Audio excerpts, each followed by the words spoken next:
Hi, my name is Bill, and welcome to Low Carb Cooking. Today I'm going to be reviewing the Presto Pro Fry Deep Fryer. I'm currently on a low carb diet, and I thought I would try different ways of cooking, and deep frying was one of them I haven't tried yet. So I've done a lot of research on deep fryers, and I've got a lot of things that I've looked for in a deep fryer that I found out, and I've done a lot of researches on what I could buy here locally, and the Presto Pro Fryer was the one that I chose, and I'll go over the reasons why I chose this particular deep fryer. First of all, I don't have a lot of room here to cook, so I had to have a deep fryer that I could cook 3 or 4 pieces of chicken at a time, or if my nephews come over, they can cook some French fries or some little burritos in there or whatever. I wasn't really worried about cooking a turkey in the deep fryer right now. So I wanted to find a smaller deep fryer that would fit my needs. And by looking through all of them on the internet, I found, like I said, the Pro Fry deep fryer was the best that you could get for numerous reasons. First of all, this deep fryer is an immersion heat element type deep fryer, and that's very important with a deep fryer. Most of the models that are out there that heat from the bottom, that have an element outside of the fry bucket,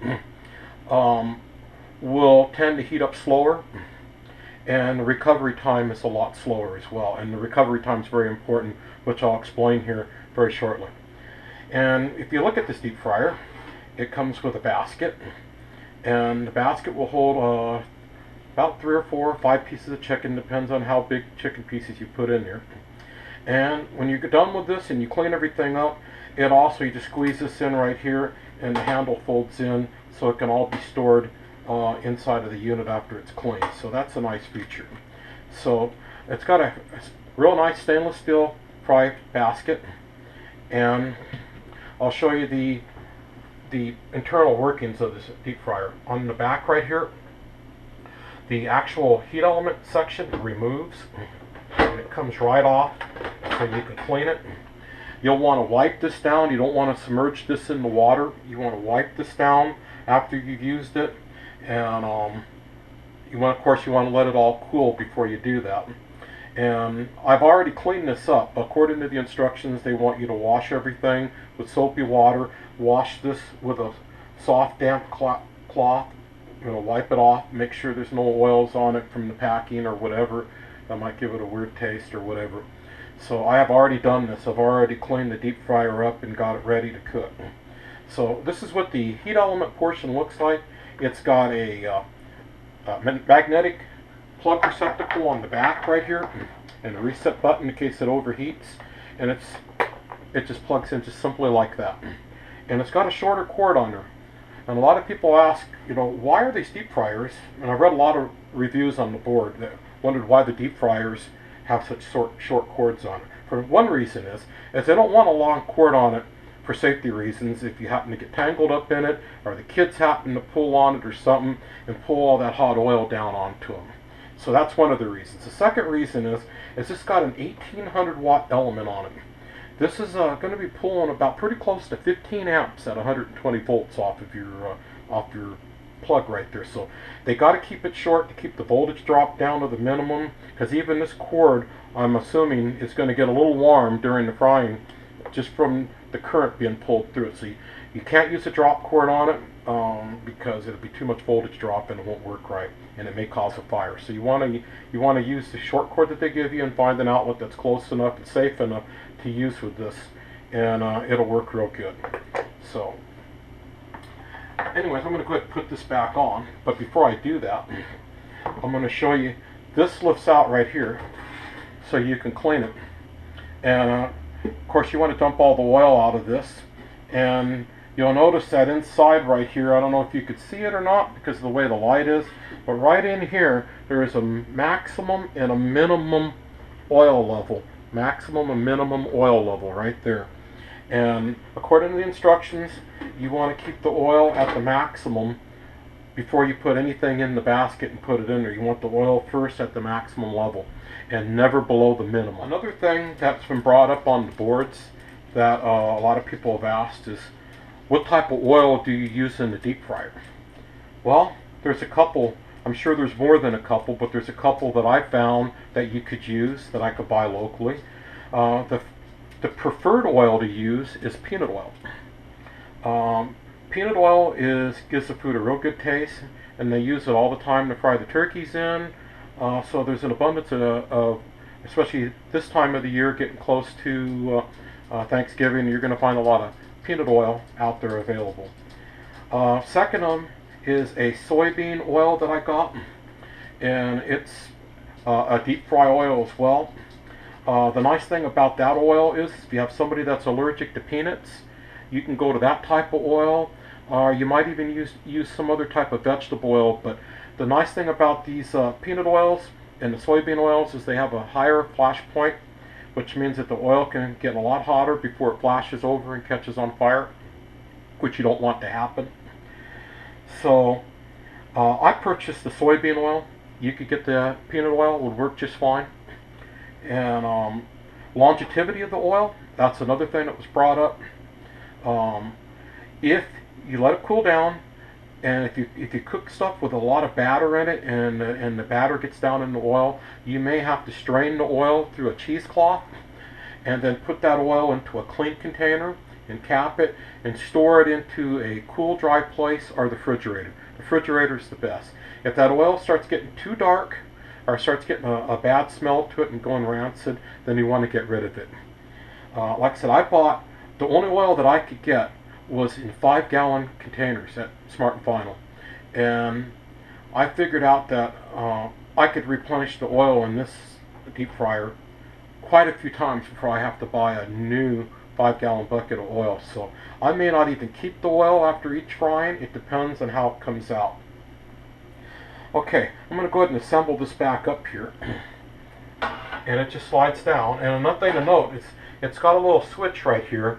It will not let this turn on unless this is fully seated down in there properly. And you can also see the temperature gauge right here. It goes from, below 275 up to 375 on there, and it's got a ready light right here. This light will come on when you first plug it in, and as it's heating up, and as soon as the oil gets to the proper temperature that you set here, that light will go out. So we're going to assemble this back up here, and this thing just slides down in position, as you see right there, and it should be good to go. The one thing about the basket, though, I want to show you before I get food in here and all that, is the basket, it's got a little catch right here. And what you're supposed to do is you're supposed to load the food in here, and you're supposed to set it right there on the edge, because we all know that water is not a friend of a deep fryer. If you get any sort of water in there, the first thing it's going to do is splatter right back at you.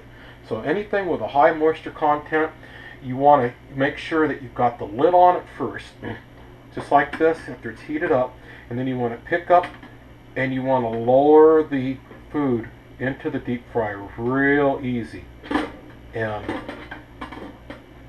once it's in there and it starts frying, you're good to go. If you're doing French fries or any very high moisture food, once it gets in there, you want to take the top off. Okay, you don't want to let the top on when it's a lot of steam and all that is coming out. You want to leave that off while it's frying. So I think we pretty much covered everything. Like I said, the one thing I liked about the Presto Pro Fry deep fryer is it has an 1800 watt immersion type heat element in there. And I wanted to explain one thing here before we go into actually cooking. Is one thing about deep frying is if you put food in there and the temperature falls on the deep fryer and it doesn't recover back up fast enough, what happens is that oil can actually penetrate into the food and actually make the food taste real greasy. Part of the thing about deep frying is when you get the oil up to the proper temperature and you put the food in there, there's moisture in the food, and that moisture is vaporized in the steam as soon as that oil preheats that food up. And that's what actually cooks the food, is the steam from inside of the food, the moisture being vaporized on there. So you don't want to have a deep fryer that takes a long recovery time. And it was one of the reviews about this, that the recovery time on this thing was very short, if hardly at all. It was able to recover back to the full deep frying temperature, and that was one thing that I looked at, and it was really part of my decision point in getting this one right here. They make a smaller round Presto Fry Daddy one. They don't, from what I understand, recover real fast. If you put a lot of chicken in there or something and it's real cold, it'll knock the whole temperature of the deep fryer down, and it's just sitting there waiting to come back up to temperature, and you don't want that. You want something that starts frying immediately and be able to recover right back up to the fry temperature without staying down there too long. So I think what I'm going to do right now is I'm going to load this up with some oil. I'm going to fill it up to the maximum line, and I'm going to plug it in and get it preheating, and then I'm going to turn the video back on when it's all preheated and ready to go, and I'm going to show you how I'm going to fry the chicken for the first time. So we'll see you when we get back. Hi, I'm back. As you can see, the light's out, the oil just got up to temperature, and I got my chicken all ready. And as I said before, I'm on a low carb diet, so I took in my chicken and I made a Cajun Bayou style seasoning, and I added a little bit more of the Cajun cayenne red pepper in there to make it even hotter, because I like it real hot.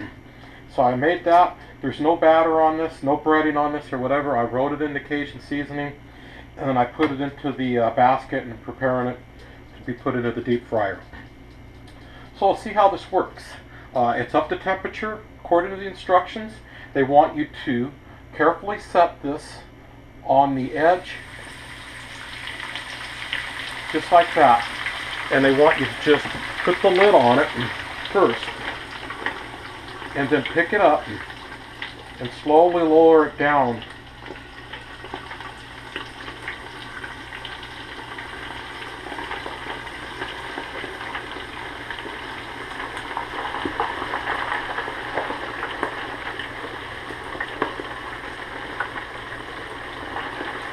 And you can see all the steam coming out of it right now. That is the steam that's inside of the food that is actually doing the cooking right now. I'm lowering it real super easy here. Okay, the basket's all down in. The unit's now deep frying, and I'm going to set the timer for approximately 13 minutes, and we'll see how it comes out. We'll bring you back then. Hi, we're back. It's been about 13 minutes, and from what I've seen so far, I'm really impressed with this deep fryer. It recovered extremely fast. It took it about a minute or two to get back up to temperature, and the light was just off for the longest time, which means it was at 375. It just came back on. It's keeping the oil at 375. What we're going to do now is we're going to take the lid off. We're going to take the basket out and set it in the drain position. I'm going to shut the deep fryer off, and we're going to see what it looks like.